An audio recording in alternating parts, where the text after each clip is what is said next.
Plongez dans le grand bain de la vie locale avec Radio Grand Lac sur 92.1. Le Crédit Mutuel donne l'élan au sport sur Radio Grand Lac 92.1. 9, 2, 1, partez. L'émission 100% sport sur Radio Grand Lac. Bonsoir à toutes et à tous, je suis content et heureux de vous retrouver ce soir pour le lancement de cette nouvelle émission 9-2-1 Partez, qui va être la nouvelle émission sport tout simplement de Radio Grand Lac et qui va parler un petit peu de toute l'actualité du bassin aixois et chambérien. Et on va commencer très fort avec un invité qui va venir nous parler du beau parcours du SOC Chambéry en Coupe de France. On enchaînera avec bien évidemment un hommage à Pierre Carras qui nous a quittés en fin d'année 2022 et puis on terminera les pieds dans l'eau avec la Glagla Race. Et pour m'accompagner ce soir, je suis avec Bernard Portugal. Salut Julien, salut à tous. Salut Bernard, comment tu vas? Heureux de retrouver le micro et la radio? Je suis très heureux et content d'être ici. Et puis pour rebondir sur ce que tu as dit Julien, c'est vrai qu'on lance cette émission 9-2-1 Partez. C'est une petite allusion, un petit clin d'œil à la fréquence de Radio Grand Lac 92.1. On est très motivés, on est très déterminés, on a envie de faire vraiment une belle émission. On va parler du sport, on sera au plus près des sportifs, au plus près des clubs. On parlera bien sûr des clubs de haut niveau, le foot, le basket, le hand, mais on s'intéressera aussi aux clubs amateurs, aux clubs qui sont moins sous le feu des projecteurs, et puis aussi à des sports qui sont moins connus, le water-polo à Aix-les-Bains, l'escalade, le badminton, il y aura vraiment beaucoup de choses. Il y aura de la passion parce qu'on est passionné. Toi, je sais que tu adores le sport, moi aussi, et on est vraiment très heureux de pouvoir lancer cette émission qui sera là tous les 15 jours pour coller vraiment au plus près de l'actualité du sport. Alors avant de débuter, je voulais laisser la parole à Sandra, donc qui est directrice de l'antenne Radio Grand Lac et qui est aussi à l'initiative de ce projet, de cette nouvelle émission. Donc Sandra, le plateau est à toi, je te laisse présenter un petit peu. Eh bien merci les garçons, quelle belle entrée en matière de cette nouvelle émission 9-2-1 Partez sur les ondes de Radio Grand Lac. C'est un bonheur de vous retrouver. Alors oui, c'est en partenariat avec l'INSEC Sport, bien sûr, au Bourget du Lac. On fait un petit coucou à David Bouvier qui ne peut pas être présent en plateau ce soir, mais qui doit nous écouter. Voilà, donc on pense bien à lui et puis surtout de remercier les deux parrains qui ont accepté, donc en la personne d'Édouard Jay qui est présent ce soir dans les studios. Merci infiniment d'avoir accepté vraiment de manière spontanée cette invitation à devenir parrain de cette bien belle émission qui va être dédiée 100% au sport local sur les ondes de Radio Grand Lac. Et puis aussi Aurélie Joly, qui a dit oui aussi tout de suite pour nous accompagner aussi sur une grande championne dans son domaine.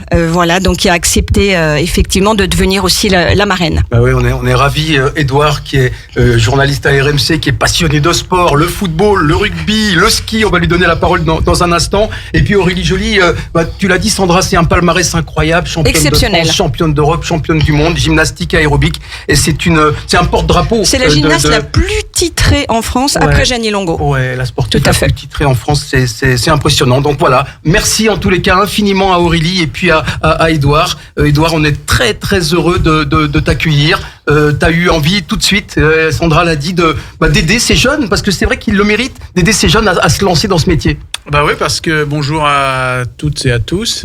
Merci déjà de l'invitation. Et puis c'est vrai que c'était quand même assez spontané parce que cette fréquence, c'est là où j'ai commencé. Alors à l'époque, c'était au Théâtre de Verdure. Donc ça nous rajeunit, ça me rajeunit. Rien ne nous rajeunit ce soir, je te rassure. Et puis j'ai passé l'âge aussi de me dire voilà, il faut être aussi dans la transmission, dans le partage. Ce lien avec des jeunes pour leur apprendre, ça c'est quelque chose qui me passionne, peut-être les relations aussi familiales, parce que mes parents, je suis d'une lignée de professeurs. Moi, j'ai coupé la lignée, mais voilà, c'est un petit peu peut-être par ce biais-là que je vais retrouver ce côté enseignement, parce que c'est vrai que je me souviens de ceux qui m'ont donné la main au début. Il faut refaire, il faut renvoyer quelque part l'ascenseur à d'autres. Et puis je voulais juste saluer Gilbert Combet, parce que c'est avec lui que j'ai commencé sur ces ondes. Moi aussi, Édouard. Je faisais les disques à la demande de dimanche matin. Voilà, c'est lui qui allait chercher un joueur de l'équipe réserve de foot d'Aix-les-Bains. Il dit voilà, il faut que tu commentes l'équipe 1. Donc j'avais un téléphone à l'hippodrome. Et voilà, on a c'est comme ça qu'on a commencé en 87, 88, 89. C'est génial. Voilà. Et donc je suis dans le partage et ça me plaît vraiment d'aider, d'apporter mon regard sur tout ça. Et puis vu que l'actualité sportive est riche en ce moment dans la région, il y a de quoi dire. On va en parler. Je rebondis rapidement sur ce que tu dis sur la transmission, Edouard. C'est tellement vrai ce que tu dis. Et c'est vrai qu'on a des élèves géniaux à l'INSEC. Julien fait un travail remarquable, mais il y a Pablo, il y a tous les autres élèves qui participent à ce projet. Et vraiment, Sandra l'a dit, mais une petite pensée pour David Bouvier qui est absent aujourd'hui. Il rejoindra l'équipe dans les prochaines émissions. Il fait un travail remarquable avec ses étudiants. Et c'est vrai qu'on est très heureux parce que ça concrétise les efforts de tous ces jeunes. Et aujourd'hui, on a cette première émission. On a des professionnels comme toi, comme Aurélie Joly, des sportifs qui nous suivent, qui les accompagnent. Et je crois qu'ils le méritent vraiment. Ouais, tout à l'heure, Bernard, tu as utilisé le mot passion. Je trouve que voilà, dans ce métier de journaliste, forcément, il y a la passion.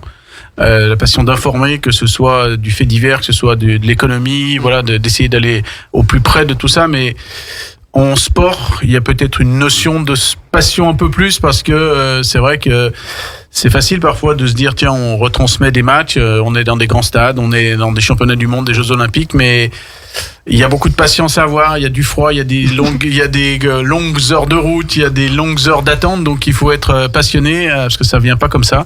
Donc bonne vie et longue vie à cette émission. Je suis vraiment fier et heureux d'être le parrain, et vous savez que mon téléphone sera toujours ouvert si des fois il y a des questions à se poser à un moment donné. Donc si je peux vous faire partager un numéro, un conseil ou vous n'hésitez pas. Merci Edouard pour ces mots. Merci Edouard.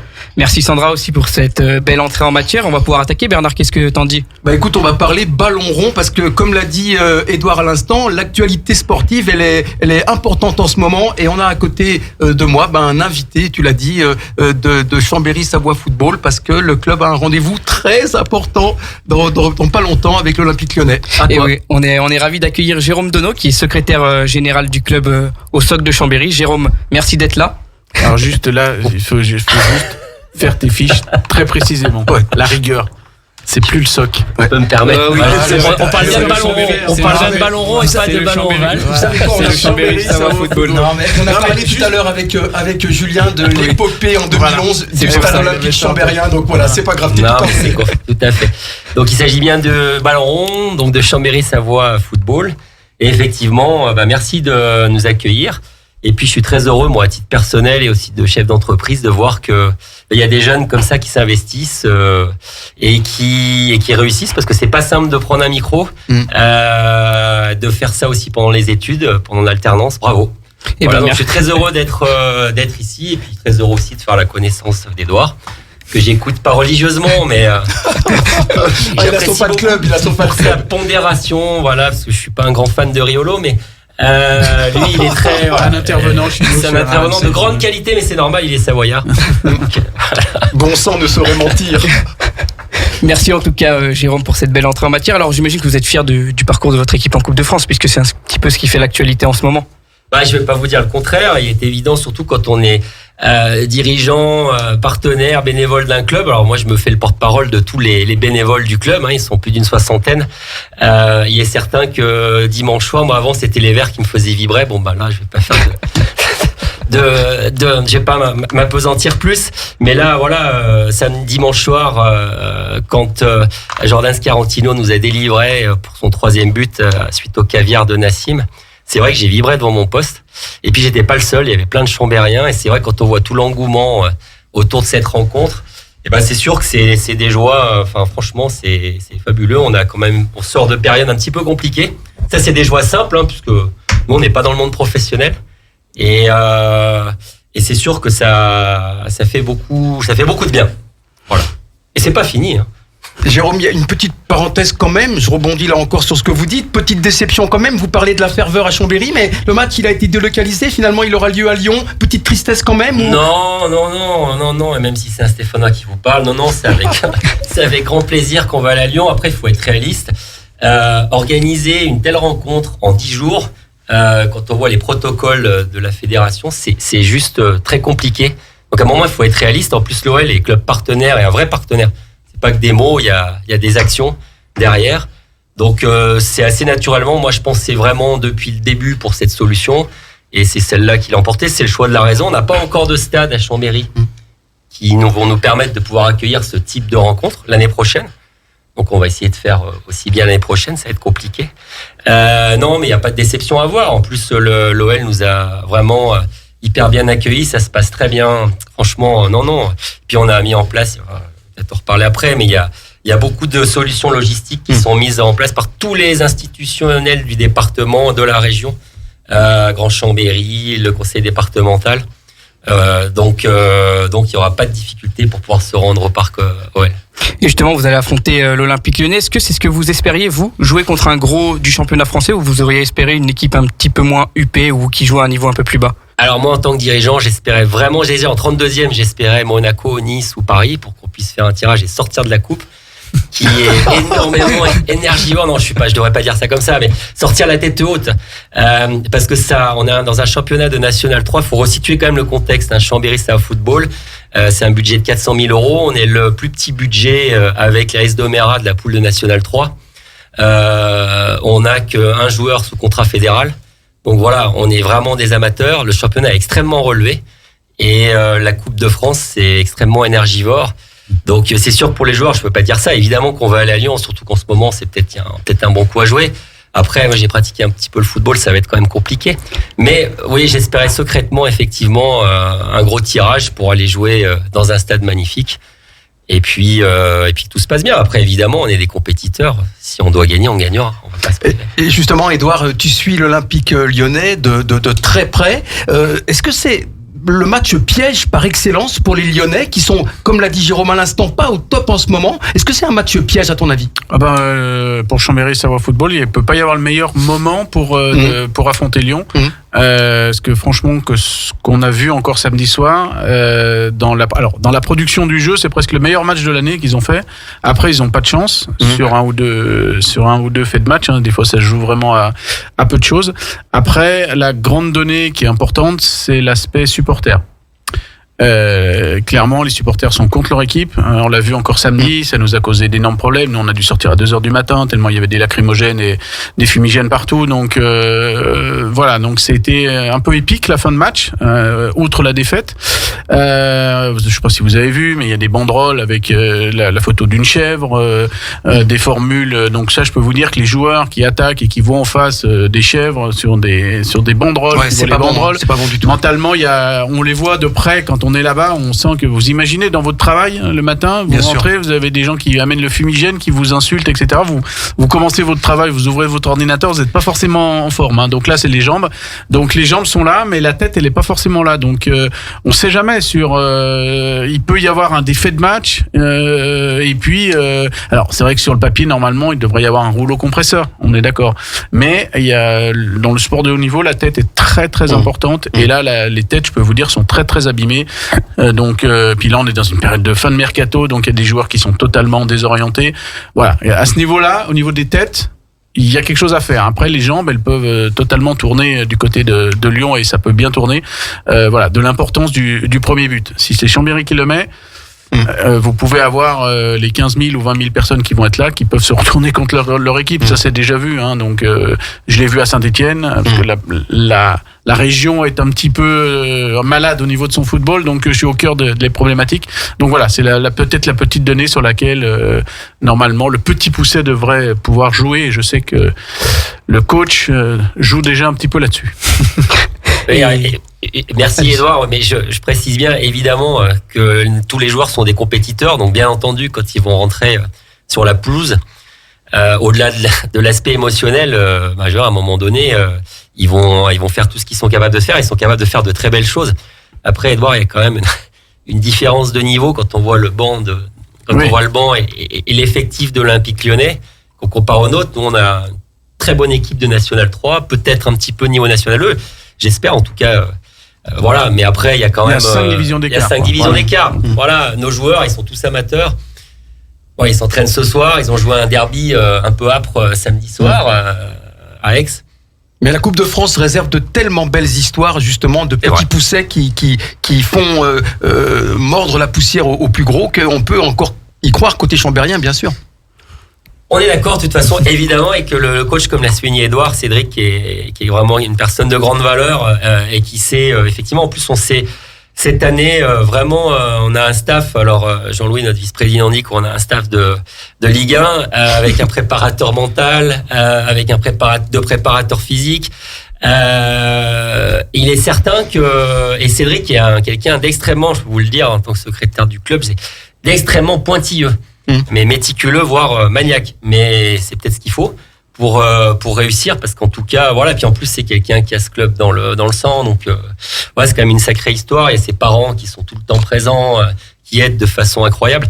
Donc il y a ça aussi, et je pense que ça peut donner un supplément aussi d'âme, parce qu'il y a vraiment, par contre, alors ça c'est pas, on parle dans le monde pro, ouais, on a un bon groupe, une bonne cohésion, le groupe vit bien, ouais. On l'entend. Le fameux groupe Vivien. Voilà, mais nous, c'est pas un groupe qui vient, c'est un club sympa, où on prend vraiment beaucoup de plaisir. Et les joueurs, voilà, sont vraiment des amis. Même, voilà, quand ils ont joué contre Aix, ils ont joué contre c'était une notion de derby, mais ils se connaissent tous. Et il y a quand même vraiment un impact groupe qui joue. Et ça, c'est sûr que on peut faire les efforts. Voilà, et des fois, on va faire des dépassements de fonction, on va avoir un supplément d'âme qui va faire que, comme le dit Edouard, si jamais il y a des faits de jeu, qu'on marque le premier but, que le gardien, un ancien Stéphanois en plus, Théo Blachon est en feu, ça serait bien, parce qu'on n'a plus tellement de bons gardiens à Saint-Etienne. On n'a plus tellement de bons joueurs tout court. Mais voilà, donc après... Ça va s'arranger. Oui, il y a bon mercato. Mais moi par contre je crois à Chambéry. Voilà. Et puis c'est une belle vitrine aussi pour vous et pour le club, justement, que de faire un joli parcours comme ça et puis d'affronter une équipe du standing de Lyon. Alors exactement, on met la preuve, et on vous remercie encore de nous accueillir. Effectivement, beaucoup de médias, et puis alors après, on a aussi la chance d'avoir un facteur X, la personne de Nassim Akrour, qui est quand même quelqu'un de totalement incroyable. On va préciser, Jérôme, c'est un joueur exceptionnel au sens premier du terme. Il a 48 ans. Je 49 ans. Je vais pas lui faire mal, mais voilà, 49 ans dans moins de 6 mois. C'est le doyen des footballeurs français en activité. Et je pense qu'en Europe, il n'y en a pas beaucoup. Et il continue à avoir le même état d'esprit et la même envie et la même conscience professionnelle. C'est impressionnant. Exceptionnel pour vous dire, Nassim. Donc, il a marqué samedi dans le derby contre Aix un vrai but d'attaquant. Quand j'ai vu qu'il avait le ballon, j'ai dit c'est bon, c'est but. Ça aurait été un autre. J'aurais été un petit peu plus anxieux, mais là, il n'y a pas de problème. Et le lendemain, voilà, nos 18 jouaient un derby important contre le FC Nivolais pour l'accession en 18 terrains. Nassim Akrour était là.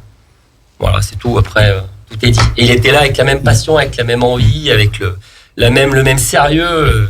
Dans les conseils qu'il donne aux joueurs sur l'orientation, sur telle ligne de passe à trouver. Enfin, c'est juste incroyable. Et pour vous donner juste une illustration de l'aura de Nassim Akrour, j'ai fait une interview et j'ai fait un article avec lui donc juste avant ce match à Aubagne. Et dans les statistiques internes, hors Coupe du Monde, je vous parle pour Internet là-dessus, sur le site d'RMC Sport, hors Coupe du Monde et équipe de France, c'est le meilleur papier en termes de lecteurs. De lecteurs, ouais. Preuve que son histoire elle est magnifique. Elle a attiré plein de monde, et je sais que c'est un petit peu la star des médias cette semaine. Tout le monde va l'interviewer. Bon, moi j'ai eu la chance de le faire avant les autres, mais voilà, pour vous dire que ce que ça amène. Et moi je le connais depuis un petit moment quand même, parce que je l'ai commenté quand il était à Grenoble, etc. Donc je sais le charisme qu'il peut avoir et les conseils sur le terrain. Et puis il faut franchement. Ouais, près de 50 ans, je crois qu'il va quand même y aller jusqu'à 50 ans. Faut faire ce qu'il fait, c'est quand même un truc de dingue. Alors il m'a dit oui, c'est comme ceux qui font du marathon, qui courent, voilà. Moi je cours après un ballon. Voilà, c'est toute l'humilité aussi. En plus, il est voilà. Et justement, Jérôme, c'est important ces valeurs qu'incarne Nassim Akrour. Vous les développez, vous avez envie de les développer au sein du club justement. Totalement, parce que Nassim Akrour, c'est le haut niveau avec l'esprit amateur. L'esprit, je veux pas dire qu'il est amateur, parce qu'il est extrêmement professionnel, comme disait Edouard. C'est d'une maîtrise de tout, de ce qu'il boit, de ce qu'il mange. C'est au grain jamais près. bu un coca de sa carrière. Ouais, et il paraît qu'il se lâche un peu, la rumeur. Ouais, voilà, il m'a dit qu'il se lâche un petit peu. Il regarde plus trop quand il doit le samedi soir avant un match, ou il regarde plus trop sa montre. Ouais, c'est ce qu'on dit, mais je sais pas.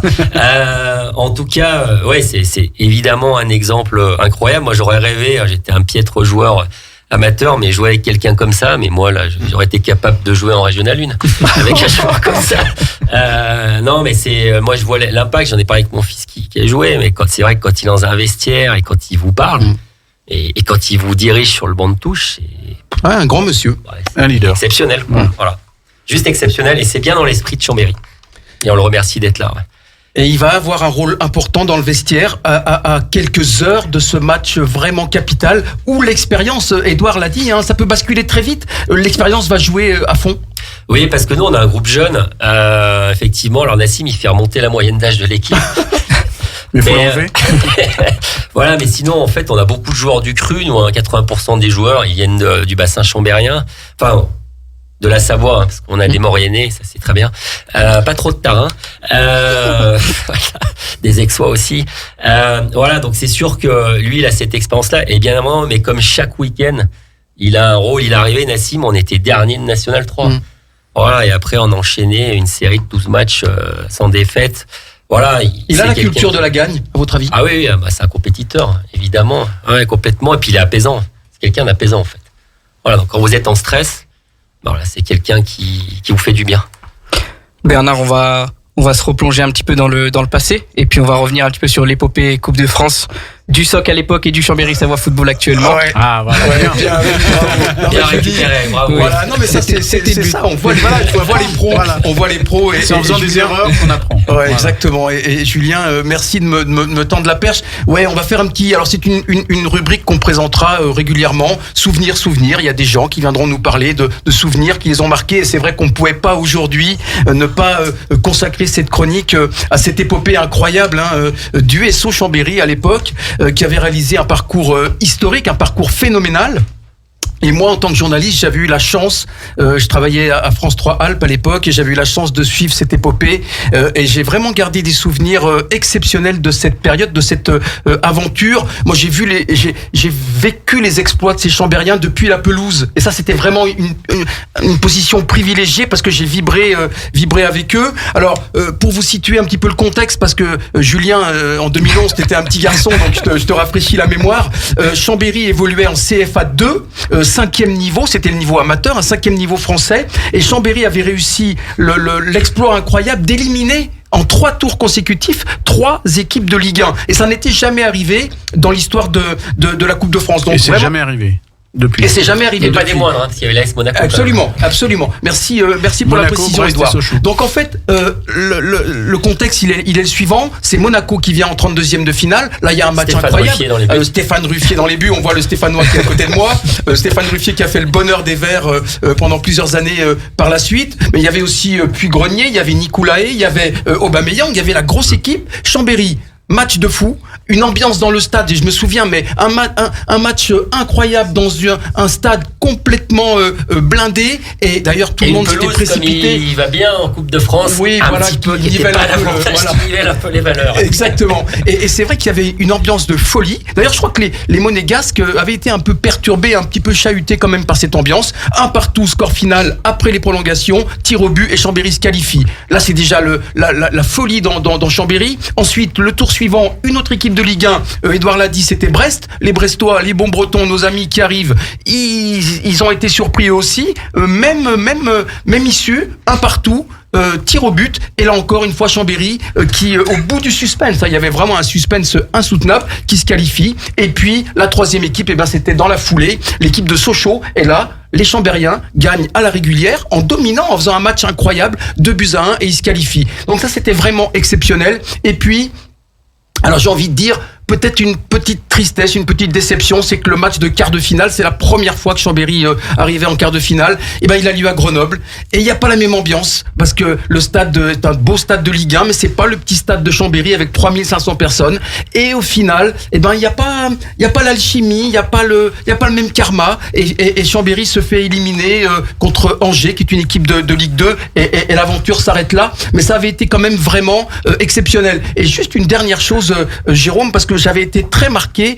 On avait fait, peut-être que tu étais présent également, Édouard, David Guillon, l'entraîneur de l'époque, qui a après entraîné en Ligue 1, avait organisé une journée de cohésion à la Fécla, la station de la Fécla, dans la neige. Les joueurs avaient marché en raquette, passé la journée ensemble. Et à la fin de la journée, dans l'interview, il nous dit « Je suis content parce que c'est une journée de cohésion, mais mon équipe, elle est déjà en pleine cohésion, en pleine solidarité. » Et en fait, les Chambériens, ils ont prouvé à l'époque qu'en étant solidaire, en étant capable de se déchirer pour son coéquipier, en étant capable de pousser l'altruisme au maximum, on est capable, amateur, de battre Monaco, de battre des équipes de Ligue 1 et de réaliser un parcours historique. Et ça, moi vraiment, en tant que journaliste, j'ai gardé ça, j'ai un peu le frisson d'en parler. Ça a été un moment exceptionnel et j'ai vécu ça...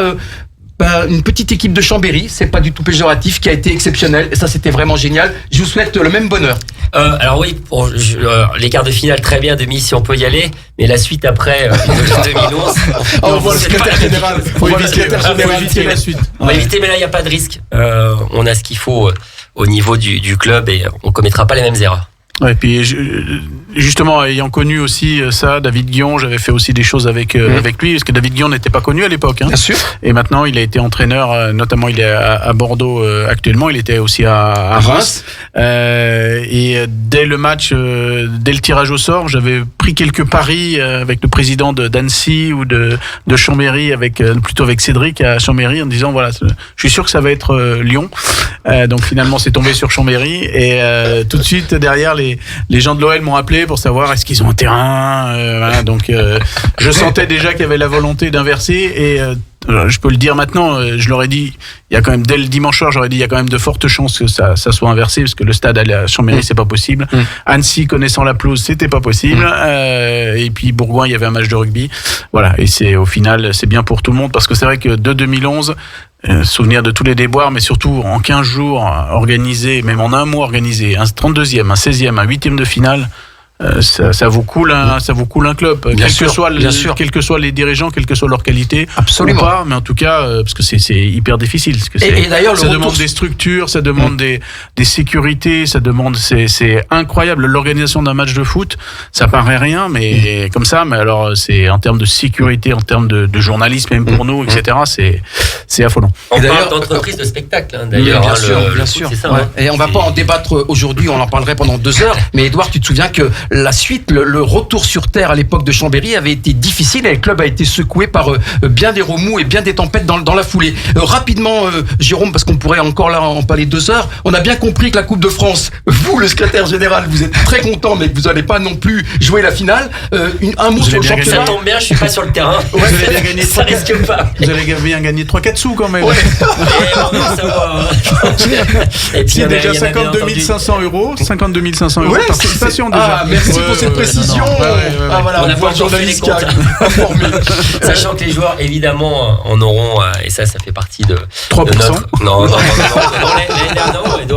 l'année dernière, on a été donc battu par Auxerre après un super match. On les tape sur la deuxième mi-temps. On perd 5-3 contre Auxerre. On a reversé la moitié de la recette, moins nos frais de voilà, puisque c'est logique. Ouais, c'est logique. Et ça sera pareil. Voilà, je ne pense pas trahir un secret. C'est Jean-Louis qui s'occupe du sportif, mais voilà, il est normal que les joueurs qui font c'est logique. Ils seront évidemment intéressés, mais ils le font pas pour l'argent. Ça, pour les connaître, je peux vous dire qu'ils le font pas pour l'argent. Et une dernière chose très rapidement, Jérôme, parce que le temps court. Le championnat, en 2 mots. La victoire à Aix-les-Bains, elle a fait du bien. Vous êtes positionné, vous êtes bien calé dans ce début de championnat. C'est quoi la suite et les ambitions dans les mois qui viennent? Ce début, on en arrive à la fin des matchs allés, donc on est 5e. Moi, j'ai toute l'habitude, je regarde toujours derrière, moi, et pas devant. Donc on est à 5 points du premier relégable. Il y a 5 descentes cette saison. Et encore une fois, voilà, avec des équipes avec des budgets. Il y a Bourgoin, je pense, qui va monter. Après, derrière, les équipes qui semblent décrocher, mais moi je me méfie toujours un petit peu, les équipes auvergnates. Donc priorité au championnat. Et voilà, on a vu à Aix qu'on a des jeunes joueurs qui sont rentrés et qui apportent leur pierre à l'édifice, et ça c'est très bien. Puis on a une bonne formation aussi au niveau du club. L'année prochaine, on devra avoir une classe horaire aménagée qui va s'ouvrir pour les élèves de seconde. Voilà, l'objectif après, c'est d'avoir des U17 nationaux. Et puis pour nourrir, et puis la R1 pour notre équipe réserve qui a loupé la montée l'année dernière d'un but. Et puis voilà, et la Nationale 3 nouvelle version, et puis après être au plus haut niveau amateur, voilà l'objectif du club, donc National 2. Un club qui se porte bien et qui a de l'ambition. C'est clair. Merci beaucoup en tout cas Jérôme d'être passé nous voir et de nous avoir accordé un petit peu de votre temps au micro. On va se laisser le temps de respirer avec une petite pause musicale on va écouter tout de suite Black M et Amir et le titre c'est Grandir. La radio de l'identité locale à Aix-les-Bains et autour du lac du Bourget, Radio Grand Lac sur 92.1. Le Crédit Mutuel donne l'élan au sport sur Radio Grand Lac 92.1. 9, 2, 1, partez. L'émission 100% sport sur Radio Grand Lac. Allez, retour dans le studio de Radio Grand Lac pour la deuxième partie de 9, 2, 1, partez, la nouvelle émission de sport de Radio Grand Lac. Julien est en face de moi, Édouard Jay est toujours présent, on le salue. Et puis on salue également l'arrivée sur ce plateau et on est ravis d'Aurélie Joly. Bonsoir. On sera très heureux de vous donner la parole dans un petit instant. On va maintenant aborder un moment particulier, bien sûr, puisque on va rendre hommage à un grand monsieur du sport savoyard, du sport aixois, Pierre Carras, qui est décédé en fin d'année, qui était un entraîneur exceptionnel, un sportif exceptionnel, un détecteur de talent. Édouard, tu le connaissais très bien, beaucoup mieux que moi. Je vais peut-être te laisser dire un mot au sujet de Pierre Carras, et puis juste après on aura le plaisir également d'accueillir le président du club d'athlétisme d'Aix-les-Bains. Je pense que si demain matin je vais aller faire un petit footing autour de l'hippodrome, ce sera un petit peu pour lui rendre hommage, et puis surtout je mettrai un short, même s'il fait froid, même s'il y a de la neige, parce que ça c'était quelque chose qu'il nous a inculqué, parce que je l'ai eu en tant que prof déjà. Et puis après il y a eu quelques années plus tard, quand il a découvert Christophe Lemaître, on s'est retrouvés. Un jour je le croisais, je pense que c'est au marché à Aix-les-Bains, et puis il me dit je crois que va falloir que tu viennes un petit peu sur la piste en herbe à l'hippodrome, parce que il y a quelqu'un là qu'il faut que je te montre, et du coup j'ai découvert un peu avant les autres Christophe Lemaître, on a fait des interviews avec lui, etc. Et c'est vrai que c'était tout drôle de revoir son prof. Et puis moi, avec mon gabarit, l'aspect cross, c'était pas forcément, j'ai pas le gabarit d'un Kenyan blanc, tu vois. Donc je sais que ça, vu qu'il avait pas sa langue dans sa poche, donc c'était assez marrant de se retrouver devant son prof et justement quelque part d'inverser les rôles, parce que c'est moi qui posais les questions. On a toujours gardé ce petit lien, et franchement ça m'a, comme tout le monde, je pense, sur le bassin aixois, et puis même dans le monde de l'athlétisme, ça nous a fait quelque chose, la perte d'un peu de notre histoire aussi quelque part, même si je suis pas de sa famille, mais on était d'une autre forme de famille, la famille du sport sur l'agglo. Oui, c'était bien plus qu'un simple entraîneur, que le monde de l'athlétisme et que la commune d'Aix-les-Bains aussi a perdu. On va accueillir tout de suite Jean-Luc Gastadeo, qui est président de l'Athletic Sport Aixois, qui va aussi rendre un petit peu hommage à ce grand homme de l'athlétisme. Bonsoir Jean-Pierre, est-ce que vous êtes Jean-Luc, pardon, est-ce que vous nous entendez? Oui, est-ce que vous m'entendez bien de votre côté? Oui, c'est parfait. C'est bon. Merci d'être là. Et je vous en prie, c'était tout à fait naturel. Rendre hommage à Pierrot, c'est presque une obligation. Je ne sais pas si vous étiez à la cérémonie de samedi dernier lorsqu'on lui a rendu cet hommage. Je m'attendais pas du tout à ça. Des centaines et des centaines de personnes présentes. On a eu près de 400 témoignages sur le livre qu'on avait mis à disposition des visiteurs.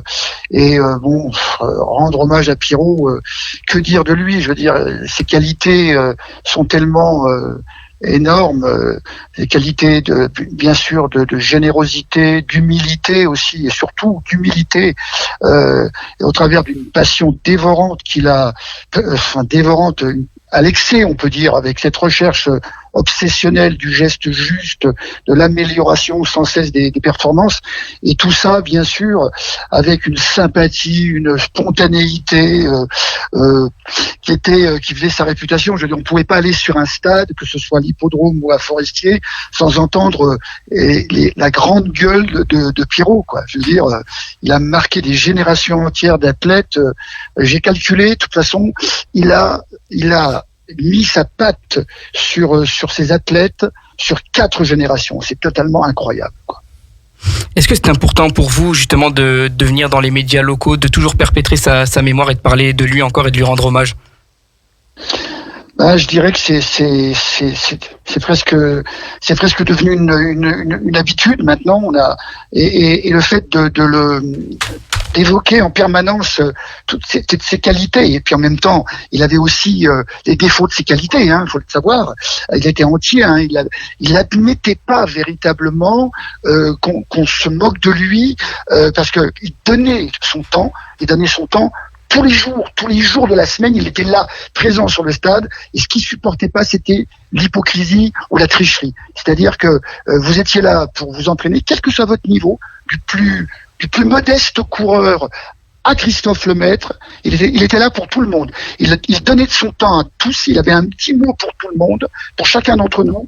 Ce qu'il supportait pas, c'est qu'on le mène en bateau. C'est-à-dire que si vous n'étiez pas à l'entraînement, 3 séances de suite, ou d'une semaine sur l'autre, vous avez droit à la réflexion. Il fallait pas discuter, c'est comme ça, voilà.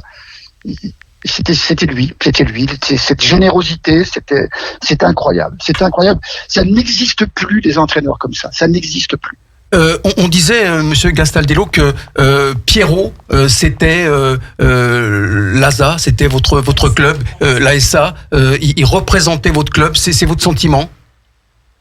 Oui, complètement. Mais je veux dire, et pas seulement à l'intérieur du club, tout le monde bien sûr était conscient de ça, mais à l'extérieur, si vous voulez, quand on se déplaçait, c'était l'icône, quoi, véritablement l'icône. Partout où il allait, de toute façon, on ne pouvait que le remarquer. C'était franchement quelqu'un d'omniprésent. Il a consacré sa vie entière à l'athlétique sport aixois, sa vie entière. Édouard G parlait à l'instant de Christophe Lemaître. Moi, j'aimerais vous poser une question toute simple. On connaît la carrière extraordinaire, le palmarès extraordinaire de Christophe Lemaître, on peut pas l'énumérer, il est trop long, un sprinter exceptionnel. Aurait-il eu cette carrière sans cette griffe, ce suivi, et puis peut-être cette amitié aussi entre les deux hommes, sans vraiment l'aide de Pierrot Carras? Alors, si on se place du côté du personnage de Pierrot a déjà fait des déclarations dans la presse en disant que Christophe était un être tellement exceptionnel que n'importe quel entraîneur qu'il aurait eu entre ses griffes, on aurait fait quelqu'un. On aurait fait on va dire un champion, un médaillé olympique.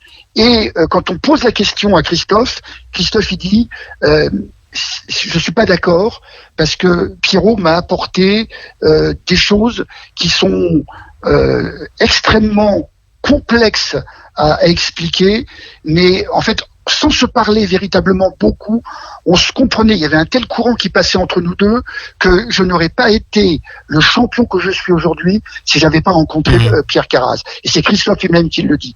Donc, vous voyez, c'est quand même quelque chose, c'est quand même un hommage exceptionnel que lui rend Christophe, en disant ça. Ouais, effectivement. Monsieur Gastaldello, on a le plaisir d'accueillir sur ce plateau Aurélie Joly, qui est la marraine de cette émission. On vous le dit, c'est le premier numéro de cette nouvelle émission de sport qui est drivée par des étudiants, par des jeunes. Et Aurélie a eu la gentillesse de soutenir ces jeunes. Aurélie, on parlera de vous dans un instant, mais vous connaissiez bien sûr, en tous les cas, Pierre Carras. Vous avez une petite question, un mot à dire par rapport à son départ? Alors, de toute façon, on pouvait pas ne pas connaître Pierre Carras. C'était l'âme du club, c'était même presque l'âme d'Aix-les-Bains, parce que même quand Pierre Carras n'avait pas eu affaire à vous et n'avait pas eu à vous entraîner, il fait partie d'Aix-les-Bains. C'est l'âme d'Aix-les-Bains, comme on dit. Il poussait sa gueulante sur le terrain, même si vous étiez en train de faire votre petit footing. Pierre Carras, tout le monde le connaît. Donc moi, ma question, parce que je l'ai vécu dans mon entourage professionnel, je veux dire professionnel, parce que j'ai fait une carrière assez longue dans le sport, même si j'étais pas professionnel, j'étais amateur. Mais on a perdu quelqu'un de très fort dans l'équipe. Et moi, ma question, c'est dans quel état d'esprit sont les athlètes et dans quel état d'esprit est le club aujourd'hui avec la disparition de Monsieur Carras?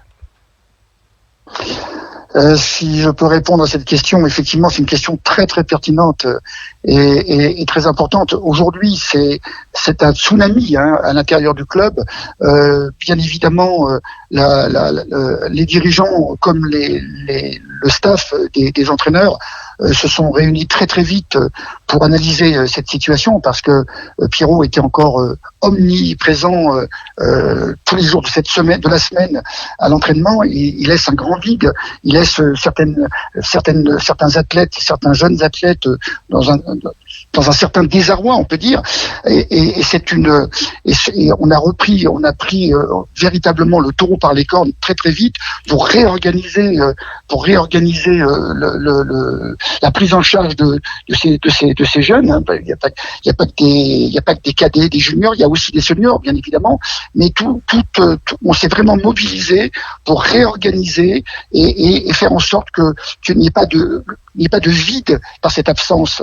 Bien sûr, on le remplacera pas comme ça du au lendemain, mais on doit véritablement, et on a commencé à s'organiser justement pour compenser cette présence absolue qu'il avait sur le club tous les soirs de la semaine. Vous vous rendez compte un peu, quoi. Ouais, c'est vraiment merci en tous les cas, Jean-Luc Castaldello pour ces mots. Je crois, Edouard, que ça résume très très bien le personnage. C'est ce que vous évoquiez, ce que tu évoquais au départ, l'exigence, quelqu'un de très humain aussi, mais il fallait pas badiner avec la discipline, et fallait avancer droit. Ouais, je vous parlais de ce short qu'il fallait avoir pendant le cross, mais c'est vrai que voilà, je crois que Jean-Luc a tout résumé également, tout l'apport et tout le manque qu'il y a désormais. Et puis Jean-Luc, j'en profite parce que c'était vraiment magnifique cet hommage de la semaine dernière. Voilà, je crois qu'il a eu un hommage à la hauteur de tout ce qu'il a laissé, et on va se souvenir bien évidemment de tout son héritage maintenant, on va dire immatériel, mais je pense que tout le monde à Aix, qu'on soit passé à l'ASA ou pas, ou comme le disait Aurélie, quoi, juste quand tu étais là-bas, quand tu faisais le tour de l'hippodrome, tu l'entendais, même si tu étais à l'autre bout du virage, tu l'entendais sur la partie en herbe. Donc voilà, il faut se souvenir de tout ça et de son exigence. Finalement, Edouard, un des seuls échecs de Pierrot Carras, c'est de ne pas avoir réussi à te faire descendre en dessous des 25 secondes au 100 mètres. Ou peut-être des 80 kilos, peut-être, je crois, d'abord. Jean-Luc Castaldello, le mot de la fin peut-être, parce que c'est vrai que on arrive à en rire, c'est bien. Non, mais il faut en rire, c'est important. Moi, j'ai une anecdote par rapport à Pierrot qui me revient toujours, et je la cite souvent au sein du club. Ça fait rire tout le monde, parce que il avait beaucoup d'humilité pour lui-même, et puis il tournait un peu en dérision les grands de ce monde, et puis un jour ils avaient fait appel à moi pour reprendre la présidence à la suite d'Henri Lapierre, une lourde charge que je pouvais pas assumer, parce qu'en plus j'étais pris par mes affaires professionnelles, etc. Et puis je m'étais adressé à Pierrot, mais je lui ai dit, mais pourquoi vous faites appel à moi là pour revenir comme ça à la présidence? Et alors il me regarde avec un petit sourire, il me dit, tu sais, nous à l'ASA, le président, généralement, on prend le plus con. Ouais, voilà, ça sera le mot de la fin. Je crois que ça résume bien aussi son aspect direct. Voilà, exactement. En tous les cas, merci infiniment, Jean-Luc Castaldello, d'avoir pris le temps effectivement de dire ces quelques mots. Et nous, autour de cette table, on est très heureux de vous avoir entendu. En tous les cas, rendre hommage à Pierrot Carras. Et je vous en prie, et bonne soirée à tous et à toutes. À très vite, au revoir. Merci Jean-Luc, bonne soirée à vous. On va respirer encore un petit peu, se donner un petit peu d'air. On va écouter Ellie Goulding, Alok et Signala pour All By Myself, et on revient tout de suite après. Plongez dans le grand bain de la vie locale avec Radio Grand Lac sur 92.1. Le Crédit Mutuel donne l'élan au sport sur Radio Grand Lac 92.1. 9, 2, 1, partez. L'émission 100% sport sur Radio Grand Lac. Nous sommes de retour en direct sur Radio Grand Lac pour la nouvelle émission sport 9, 2, 1, partez. Et là, on va changer complètement de sujet, puis on va partir un petit peu au frais. Et on va mettre les pieds dans l'eau avec Benoît, qui est un des organisateurs de la Glagla Race. Bonsoir Benoît, est-ce que vous nous entendez? Bonsoir, oui, je vous entends très bien, oui. Alors Benoît, vous mettre à l'eau en hiver, ça vous fait pas peur? Non, pas du tout, non. Alors vous êtes, comme je l'ai dit, un des organisateurs de la Glagla Race qui aura lieu du 20 au 22 janvier 2023. Alors c'est quoi là, un petit peu le concept de cet événement ? Le concept justement, c'est de se dire que c'est pas parce que c'est l'hiver qu'on peut pas pratiquer le stand-up paddle. Et que souvent en hiver, pour peu qu'il fasse beau et qu'il n'y ait pas de vent, c'est des conditions qui sont très agréables, avec aussi bien le lac d'Annecy, mais c'est vrai aussi sur le lac du Bourget, souvent très calme, avec un paysage enneigé, et du coup ça peut être des sensations tout à fait magnifiques. Alors oui, je ne l'ai pas précisé, mais du coup c'est un événement qui va se tenir à Talloires, et c'est du paddle, donc il y a besoin de quoi pour faire le paddle ? Donc une rame et une planche, c'est bien ça ? Voilà, une pagaie et une planche de paddle, tout à fait. Alors après, en hiver, il faut un petit peu plus. Il faut quand même des bons chaussons, une bonne combi et éventuellement un bonnet et des gants quand il fait froid. Mais voilà, c'est très accessible. Ouais. Et comment vous est venue l'idée de cet événement ? C'est en fait, ça date, donc là, l'année prochaine, là, en 2024, ce sera les 10 ans. Donc ça commence à dater un petit peu par rapport dans l'histoire du stand-up paddle, qui est un sport récent. C'était justement en fait d'un point de vue tout à fait personnel, d'en pratiquer en hiver.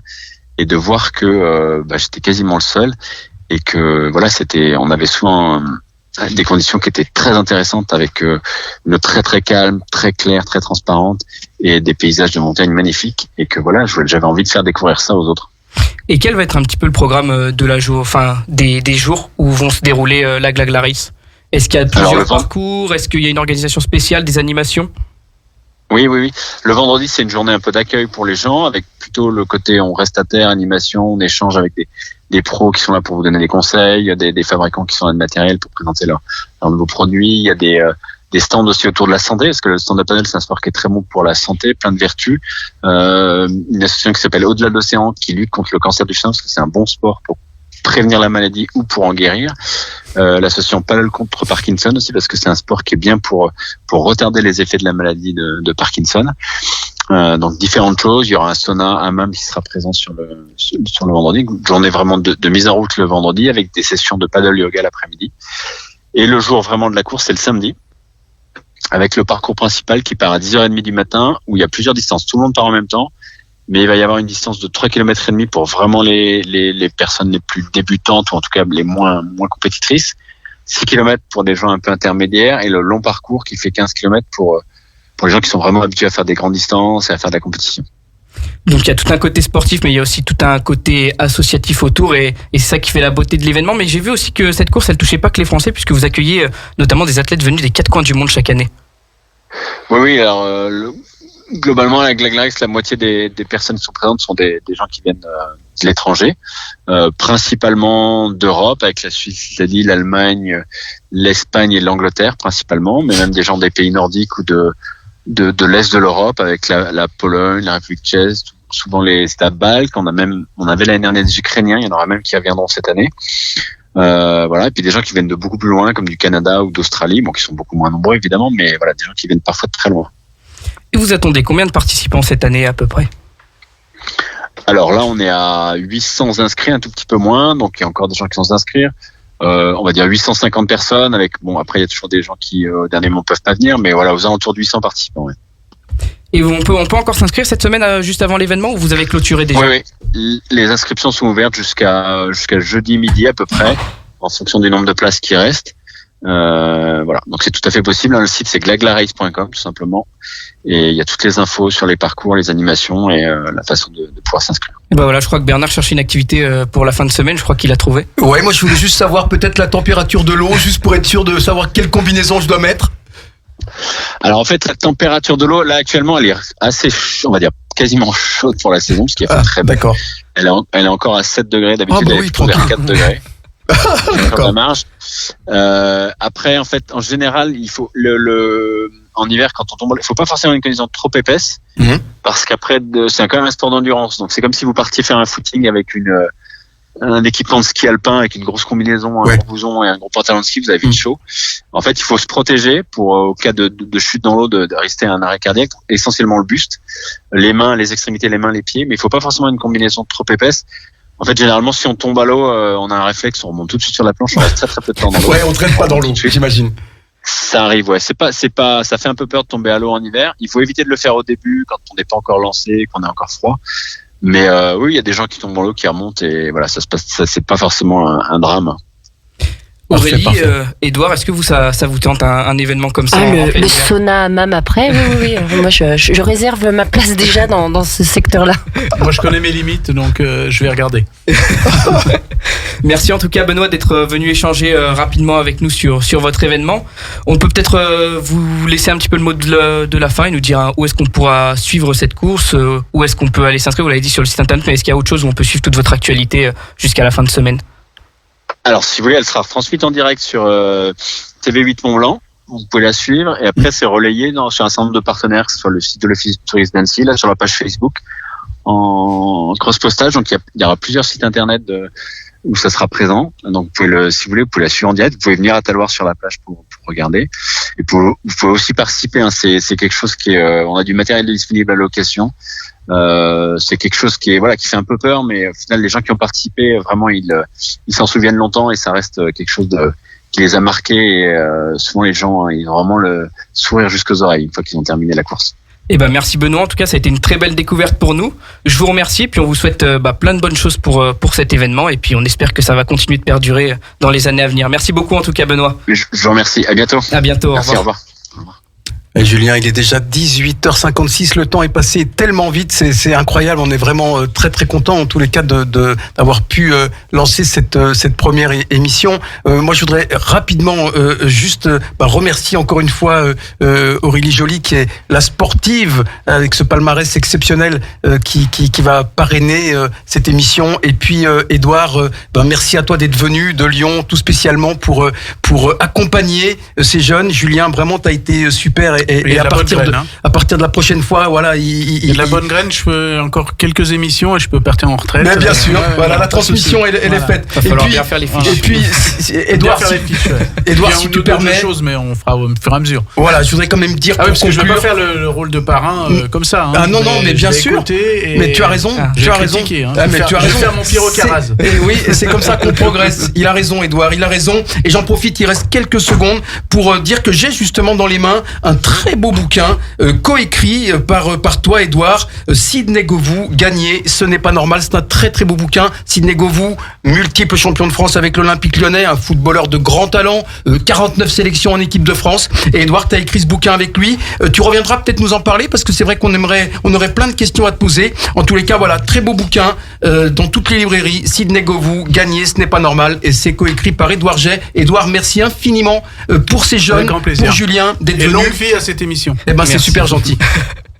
Et puis on va continuer tout de suite. Est-ce que peut-être tu veux dire le mot de la fin, Bernard? Ouais, moi je voudrais. Toi qui Aurélie, je pense que on parlait de la transmission. Vous qui avez un palmarès championne du monde. Enfin, la transmission, la jeunesse, et les jeunes filles qui font de la gymnastique. Quel regard vous portez? Est-ce que vous avez ce rôle, vous aussi, de leur transmettre votre passion?